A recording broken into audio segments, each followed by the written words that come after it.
Press the bell icon on the YouTube app and never miss another update. पुस्तकों में न छपी है मेरी रवानी, न मेरी बात कही होगी किसी ने ज़बानी। सोचा कि आप जाने मैं क्या हूँ, देखो सुनो अब मेरी कहानी।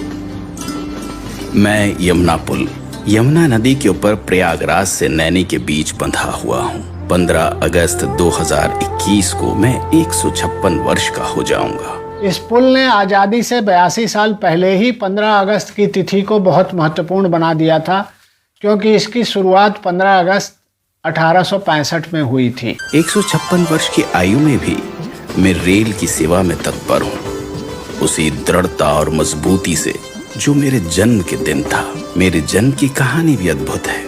वैसे तो यमुना नदी के ऊपर मेरे निर्माण की योजना अंग्रेजों ने सन 1855 में ही बनाई, पर 1857 के स्वतंत्रता की पहली लड़ाई की वजह से प्रकल्प रोक दिया गया। उसके पश्चात गवर्नर जनरल लॉर्ड कैनिंग ने मुझ पर काम रोक दिया। वे सुरक्षा हेतु रेल को किले से या उसके आसपास से ले जाना चाहते, ताकि किले की बंदूकें उनकी रक्षा कर सकें। पर 1859 तक तकनीकी कारणों से ये विचार छोड़ दिया गया और मेरा निर्माण शुरू कर दिया गया।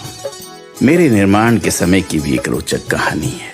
ये जब पुल बन रहा था तो बार बार ये गिर जाता रहा, तब इसके बाद जो है ये इंजीनियर जो है इसे जूता मॉडल बनाया पानी के बहाव के लिए, कि ये फिर बनने के बाद पानी सीधे जाने लगा।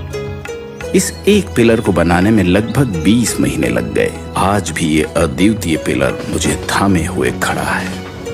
मेरे निर्माण के कई वर्ष पश्चात रेल पटरियों के नीचे बैलगाड़ी और अन्य वाहन के लिए रोड भी बनाया गया, जो आज भी वाहनों के यातायात के लिए इस्तेमाल किया जाता है। मेरे निर्माण के समय मुझ पर एक ही पटरी चलती थी, पर यह रेल इंजीनियर्स की दूरदृष्टि ही थी कि जब 50 वर्ष बाद दूसरी पटरी बिछाने का निर्णय लिया गया, ढांचे की मजबूती इतनी थी कि बिना कोई बाधा दूसरी पटरी बिछाई गई। मेरे ऊपर चलती ट्रेनों ने न सिर्फ इलाहाबाद को नैनी से जोड़ा, उत्तरी भारत को भी पूर्व भारत से जोड़ दिया।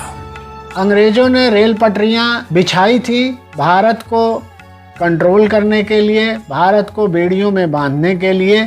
ये सब इस ब्रिज पर भी दिखाई देता है, क्योंकि यहाँ पर प्रहरियों की व्यवस्था थी, यहाँ पर गेट बनाए गए थे और सब कुछ हमेशा वॉच किया जाता था।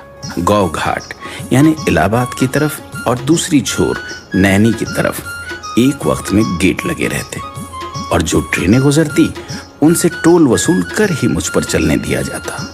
भारतीय रेल ने इन गेट्स को उखाड़ फेंक दिया है। ऊपर रेल, नीचे रोड, उसके नीचे यमुना पर बोट, ऐसे एक साथ 3 विभिन्न यातायात प्रणाली मेरे सौजन्य से चलती है। आज भी हर 4-5 मिनट के अंतर पर मेरे ऊपर बिछी हुई दोनों पटरियों पर तेज गति से ट्रेनें चल रही हैं। मुझ पर से गुजरने वाली मालगाड़ियां भारत की अर्थव्यवस्था को बहुत बड़ा योगदान देती हैं, और यात्री ले जाने वाली ट्रेनें इस देश की जनता, सभ्यता और संस्कृति को जोड़ती है। ये रेल कर्मियों की तत्परता, मेहनत और निष्ठा ही है कि लगातार 156 वर्ष से मेरी देखरेख और रखरखाव में कोई कमी नहीं आई और मेरी देश सेवा बरकरार है। नैनी ब्रिज एक 900 मीटर लंबा स्टील स्ट्रक्चर है। इस नैनी ब्रिज का रखरखाव अंडर वाटर सर्वे और अल्ट्रासाउंड जैसी तकनीकों से किया जाता है। इसमें सेंसर्स लगे हैं जो जल स्तर को मॉनिटर करते हैं और बाढ़ जैसे खतरों से सचेत करते हैं। सन 2004 में नए यमुना रोड पुल का निर्माण हुआ और उस पर यातायात शुरू हो गया।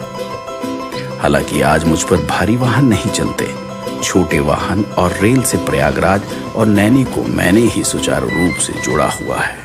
यह पुल भारत का तथा भारतीय रेल की विकास यात्रा का पिछले 155 सालों से मौन साक्षी है। अंत में जयशंकर प्रसाद जी की 2 पंक्तियां मुझे याद आती है कि इस पथ का उद्देश्य नहीं है श्रांत भवन में टिक जाना, किंतु पहुंचना उस सीमा तक जिसके आगे राह नहीं। इसके साथ ही मैं विदा लेता हूं इस वचन के साथ कि देश की सेवा में मैं हमेशा हमेशा के लिए समर्पित हूँ। जय हिंद।